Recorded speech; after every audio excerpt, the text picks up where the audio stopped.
आइए रुक कर लेते हैं अंतर्राष्ट्रीय खबरों की तरफ भी। अमेरिका की एक संघीय अपील अदालत ने अहम फैसला सुनाते हुए डोनाल्ड ट्रंप के अधिकांश टैरिफ को गैरकानूनी करार दिया। US court of appeals for the federal circuit का कहना है कि राष्ट्रपति को आपातकालीन शक्तियां प्राप्त तो हैं, लेकिन इनमें टैरिफ या टैक्स लगाने का अधिकार नहीं है। ये फैसला ट्रंप की आर्थिक नीतियों पर बड़ा झटका माना जा रहा है। समाचार एजेंसी एपी की रिपोर्ट के अनुसार कोर्ट ने टैरिफ को 14 अक्टूबर तक यथावत रखने की अनुमति भी दे दी है, जिससे ट्रंप प्रशासन को मामला सुप्रीम कोर्ट में ले जाने का अवसर मिल गया है। हालांकि इस फैसले को राष्ट्रपति डोनाल्ड ट्रंप ने सिरे से खारिज कर दिया है और कहा है कि टैरिफ अब भी लागू रहेंगे।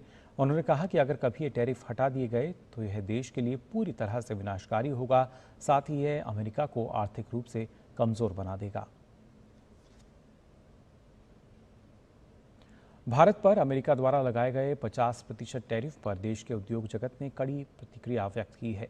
उद्योग जगत के दिग्गज निर्यातक, एमएसएमई और स्टार्टअप इसे न केवल एक चुनौती के रूप में देख रहे हैं, बल्कि आत्मनिर्भरता को मजबूत करने, नए बाजार तलाशने और घरेलू आर्थिक विकास को गति देने के नए अवसर के रूप में भी देख रहे हैं। इंडियन राइस एक्सपोर्ट्स फेडरेशन के उपाध्यक्ष देव गर्ग ने कहा कि टैरिफ का असर अमेरिका के ग्राहकों को भुगतना पड़ेगा, क्योंकि इसमें चीज़ें अमेरिका में महंगी हो जाएंगी। टैरिफ का भारतीय उद्योग पर कोई बड़ा असर नहीं पड़ेगा। उन्होंने कहा कि बड़े पैमाने पर देखा गया है कि ग्राहक आसानी से नई खाने की चीज़ें नहीं खरीदते हैं और ज़्यादा कीमत चुकाने के लिए तैयार रहते हैं। It is the US consumer who has to bear this brunt of all these additional tariffs, and the Indian industry will remain largely insulated. As in the case of rice, US is one of the major markets for Indian rice, wherein US is importing about 250,000 metric tons of rice every year, valued at roughly 3,100 crores. It is ultimately, in terms of food, we have largely seen that the consumer does not change to alternative food habits, and they are willing to pay the higher prices. And once there is an acceptance of these higher prices in the domestic market, it is the exporters who in the long term benefit.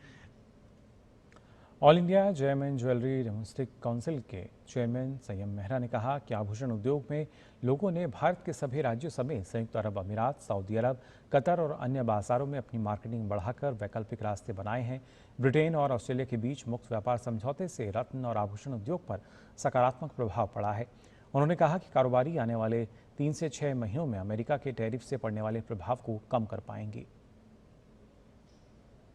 Over manufacturing नहीं, जितनी normal manufacturing के roots है वो करने चाहिए तादाद, और उसके साथ साथ जो मार्केटिंग के अंदर अपनी जो इंडिया के अंदर 140 करोड़ जनता है, मोर देन 5 से 7 करोड़ लोग डायमंड और गोल्ड ज्वेलरी बाय करते हैं, तो मुझे लगता है उनके ऊपर ज़्यादा ध्यान देना चाहिए डोमेस्टिक मार्केट्स के ऊपर।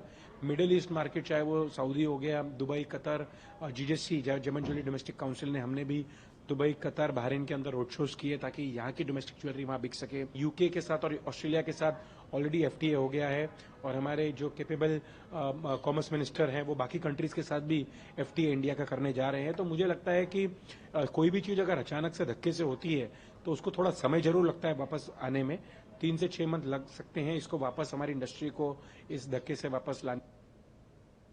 इलेक्ट्रिक साइकिल कंपनी इमोटोरेड के सह संस्थापक कुणाल गुप्ता ने कहा कि दुनिया में कई बड़े बाजार हैं जहां इलेक्ट्रिक साइकिल का उपयोग किया जाता है।